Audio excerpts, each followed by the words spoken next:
Thank you for being here today. We live in a moment of extraordinary confusion where headlines outpace understanding, where assumptions replace genuine knowledge, and where conversations about faith often happen without listening to the people who actually live by it. And for these reasons, today's topic is both timely and necessary.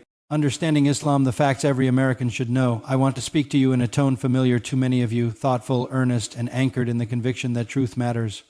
And if truth matters, as I believe it does, then clarity about our Muslim neighbors, their beliefs, and their contributions matters as well. First, let us begin with a simple acknowledgement. Islam is not a monolith. It is a faith practiced by nearly 2 billion people across continents, languages, and cultures. To define Islam only by the actions of a few extremists would be no more accurate than defining Christianity by its most misguided representatives. The vast majority of Muslims live out their faith with devotion, humility, and a desire to honor God and promote peace. The word Islam itself means submission to the will of God, and the word Muslim means one who submits. For 1,400 years, Muslims have cultivated a tradition of devotion centered on prayer, charity, moral discipline, and reverence for the one God they call Allah, the same God worshipped by Jews and Christians. Muslims see themselves as part of the broader Abrahamic family, and many Americans are surprised to learn how deeply connected our scriptures, our prophets, and our moral teachings truly are. Let's explore this connection. Muslims revere Jesus or Isa as a great prophet of God, born of the Virgin Mary, who performed miracles and brought a message of monotheism and compassion. In fact, Mary or Maryam is the only woman named in the Quran, and an entire chapter is dedicated to her. The Quran speaks of her piety and devotion with profound respect. Muslims also revere Abraham, Moses, David, and Solomon, seeing them as links in a long chain of prophecy culminating in the final prophet, Muhammad. This shared heritage isn't a footnote. It is a foundational belief that ties these great faiths together in a story of shared revelation and divine guidance. Now, consider the 5 pillars of Islam faith: prayer, charity, fasting, and pilgrimage. These practices are not foreign to the landscape of American religious life. They echo our own calls to integrity, generosity, and self-discipline. The first pillar, the Shahada, is the declaration of faith. There is no God but God, and Muhammad is his messenger. This isn't just a creed to be recited. It's the core of a Muslim's identity, a commitment to monotheism and the prophetic tradition. The second pillar is Salah, or prayer. The Muslim devotion to prayer 5 times a day points to a life oriented around the worship of God, not the worship of self. It's a rhythmic, physical, and spiritual act that punctuates the day, reminding believers of their connection to the divine. It's a moment to pause from worldly concerns, to express gratitude, and to seek guidance.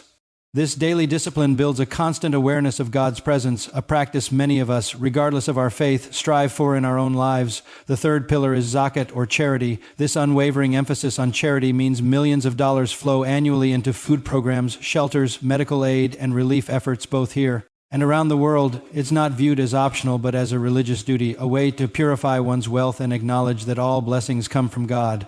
It's a structured system of giving, typically 2.5% of one's accumulated wealth, designed to ensure the community cares for its most vulnerable members. This is faith in action, a tangible expression of compassion. The fourth pillar is Sawm, or fasting during the month of Ramadan. This discipline reflects a desire to purify the heart, cultivate empathy, and strengthen compassion for the poor. From sunrise to sunset, Muslims abstain from food, drink, and other physical needs. It's a time for increased prayer, reflection, and community. Far from being a month of deprivation, Ramadan is a time of spiritual renewal and celebration, where families and friends gather each evening to break their fast and share meals.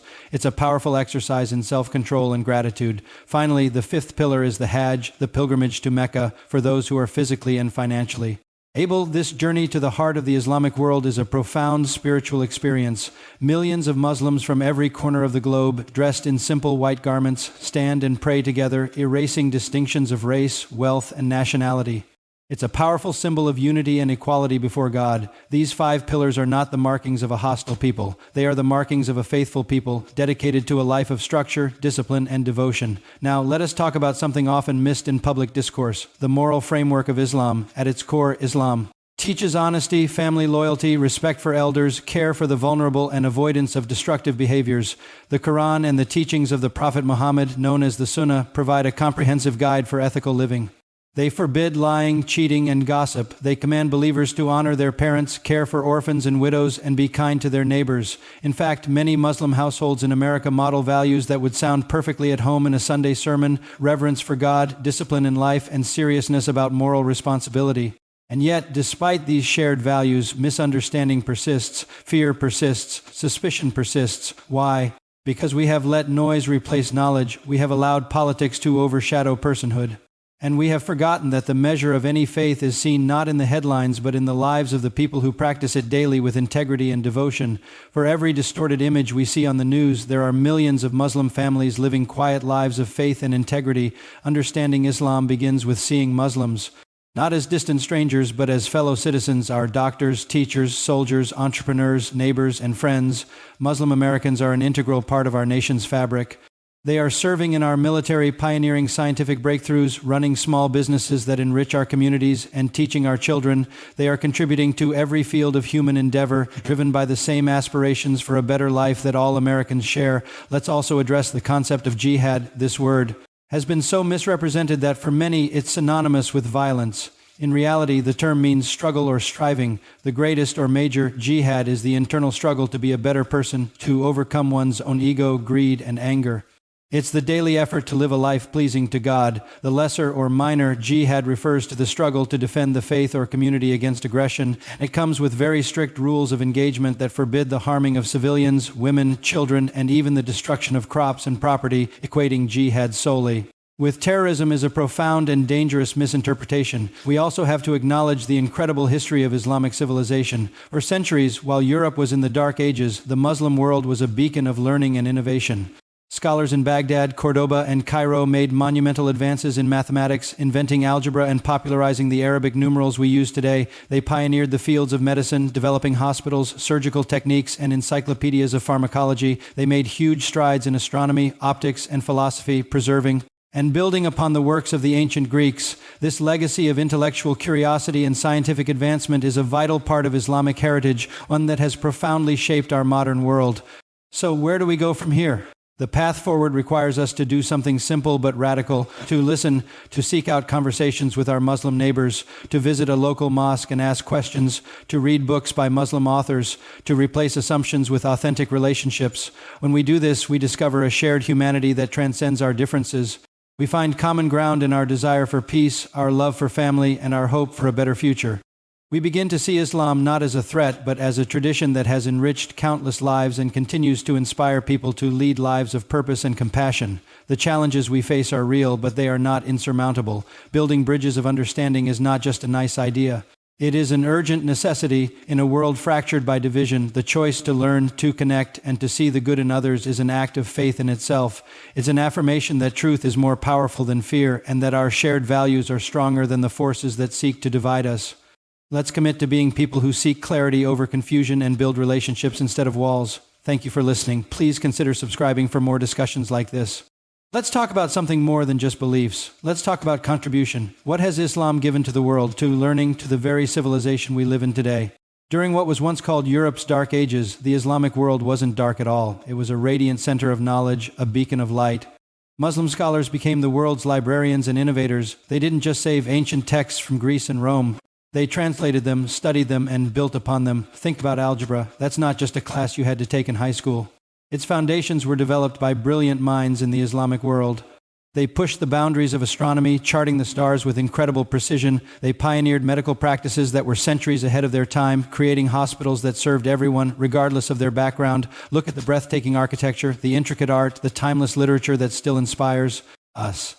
Universities, the scientific method, massive public libraries, these weren't accidents. They grew and flourished in the fertile ground of Islamic civilization. Now, this isn't just some historical trivia to win a game night. It matters because it shows us something essential. Islam has a long, rich heritage of seeking knowledge, creating beauty, and serving humanity.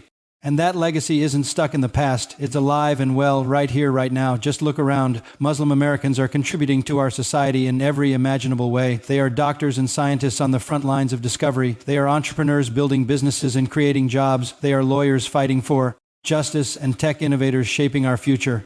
They serve in our military, defending our country with honor, and they are educators in our schools, shaping the next generation. In fact, studies show that Muslim Americans are among the most highly educated and civically engaged communities in our nation. The story of Islam in America isn't one of conflict, it's a story of contribution. Now, let ease touch on something else that is often misunderstood, the deep moral seriousness that Muslims bring to life. We live in a culture that often tells us, you do you, where right and wrong can feel like a matter of personal opinion. But in Islam, there's a strong belief in moral objectivity. Right and wrong aren't just based on how you feel. They're rooted in divine guidance.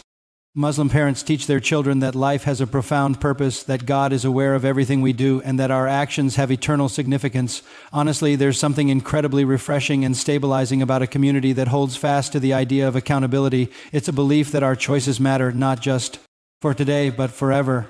And maybe this is one of the biggest reasons why so many Muslims express such deep gratitude for the religious freedom we have in America. This is a country where they can live out their faith without fear, a place where they can raise their children with a strong moral compass and a sense of dignity, a place where they can contribute to a society that, at its best, values their presence. Talk to your Muslim American neighbors, colleagues, and friends. Many will tell you they cherish this nation precisely because it protects their freedom to follow God with sincerity and conviction. They see America not as an obstacle to their faith, but as a place where their faith can flourish. And yet, despite all this, misunderstanding persists. The stereotypes, the headlines, the fear, it's all still there. So what's the path forward? How do we fix this? It's actually not as complicated as it might seem. It starts with a simple commitment to honesty. It grows through genuine conversation, and it blossoms through the simple act of being a good neighbor.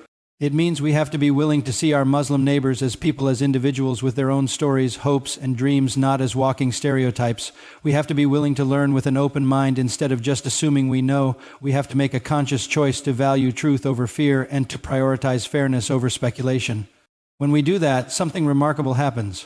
The suspicion we might feel starts to melt away, replaced by respect. The fear that keeps us apart gives way to real understanding, and the walls we've built between us start to crumble, becoming bridges instead. My friends, let's be very clear. Islam is not a threat to the moral fabric of America. The misunderstanding of Islam is.